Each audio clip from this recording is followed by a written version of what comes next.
Good morning. My name's Whitney Baird. I'm the president and CEO of the U.S. Council for International Business. And we represent U.S. business in a number of multilateral and international organizations and fora. And we are quite proud to have PMI as a member.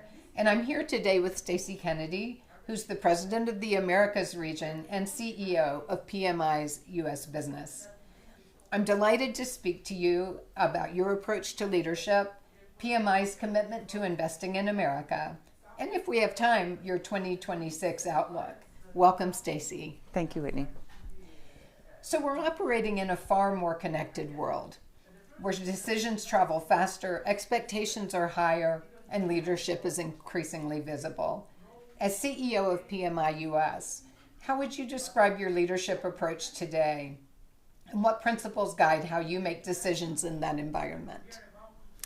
Well, look, in my role as CEO of PMI US, it's an incredibly exciting journey, and so I'm really honored to be able to lead our US business.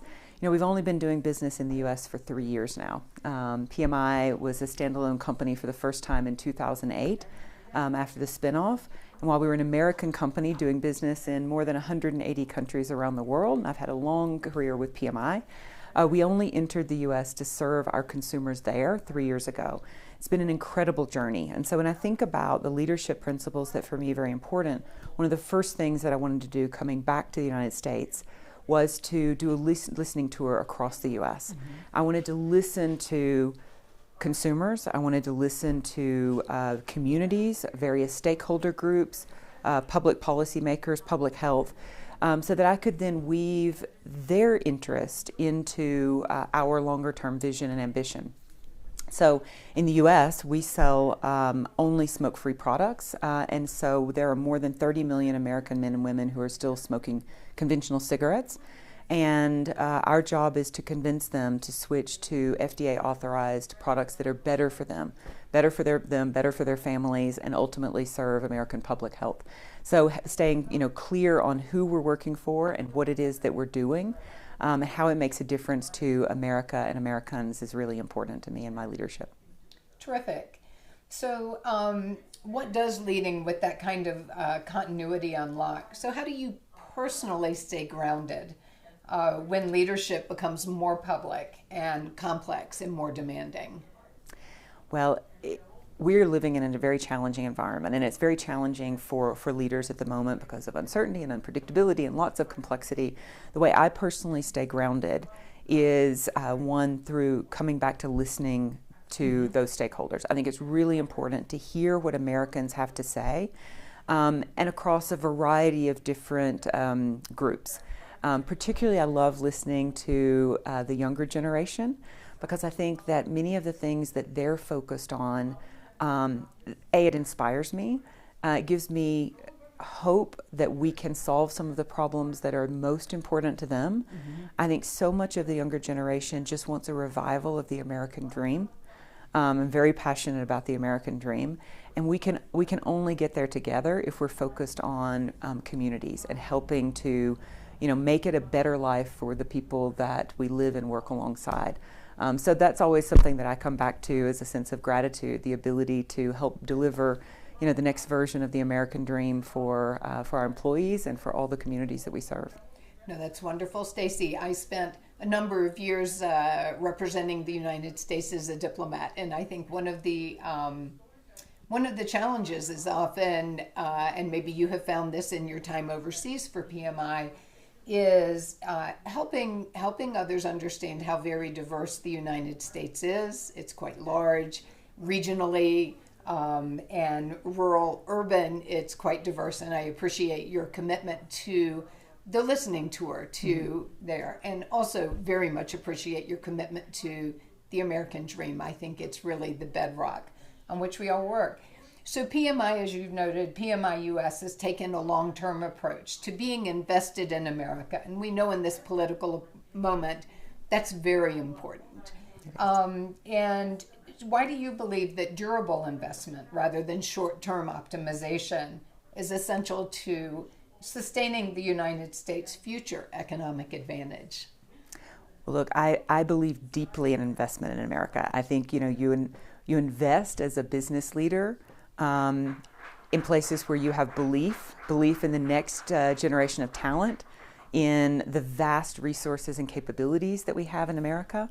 So in the 3 years that we've been doing business serving consumers in America, we've invested $20 billion, and that's a very long-term play, and it's just the beginning.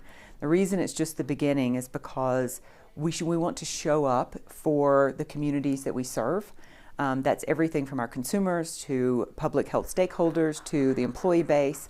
And being invested really means showing up. You can only show up when you listen. It's more than economic investment. It's really about investing for impact and the outcome that we're all seeking, which is a vastly better public health space. Terrific. I appreciate that. And maybe now turning to looking ahead to 2026 and beyond. So as leaders, political leaders, business leaders, all of us look towards this year, 2026 and beyond. What do you believe should be at the top of the agenda for CEOs who want to build resilient, competitive organizations in the United States? I believe it goes back to that concept of investment for impact and investment for outcome. So it's easy. We all know that 2026 is going to have its fair share of complexity, lack of predictability, uncertainty.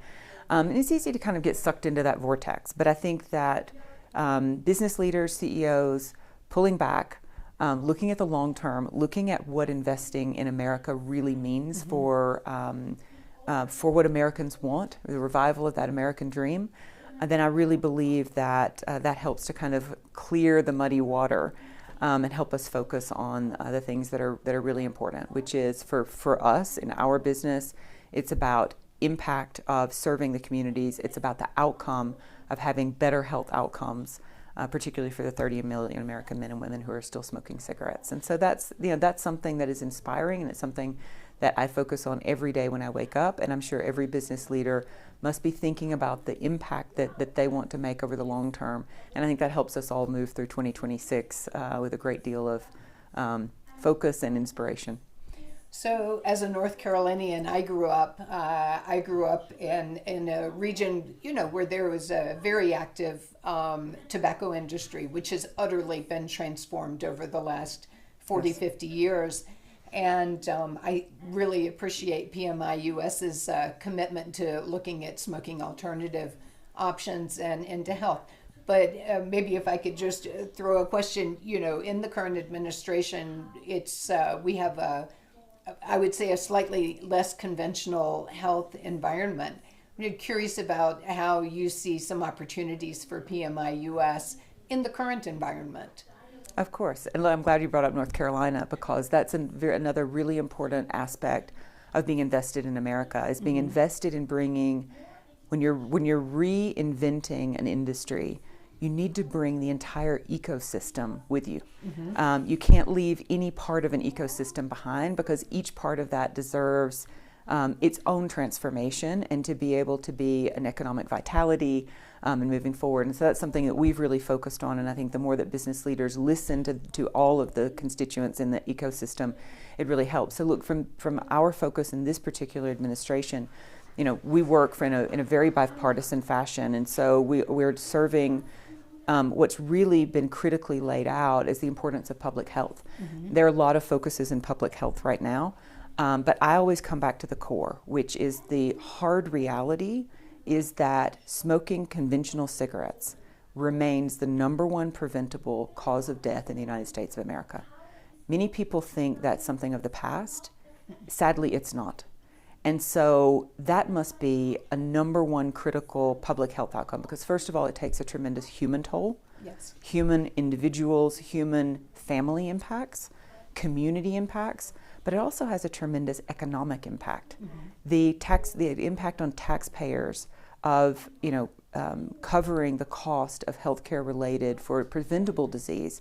And this is a problem that's solvable. The FDA has authorized better alternatives, and they're authorizing more products as we go throughout the year. And so this is something that we believe deeply that the public health community, that medical doctors should be aware of, should focus on, and we should make this a thing of the past, that it is the number one preventable cause of death in the United States of America. It's a solvable problem. Excellent. Well, Stacey, I know you probably have a very busy week here at Davos. Maybe what are you most looking forward to out of the week? Engaging in conversation. I think that Davos in this week is all about dialogue. So it comes back to listening, engaging, being inspired and inspiring. So I'm really looking forward and have a lot of excitement for the week. Excellent. Well, we are delighted USCIB to be partnering with World Women Davos agenda this week, and really appreciate having a strong woman leader of one of our major member companies joining us today. Stacey, thank you so much. I really appreciate it.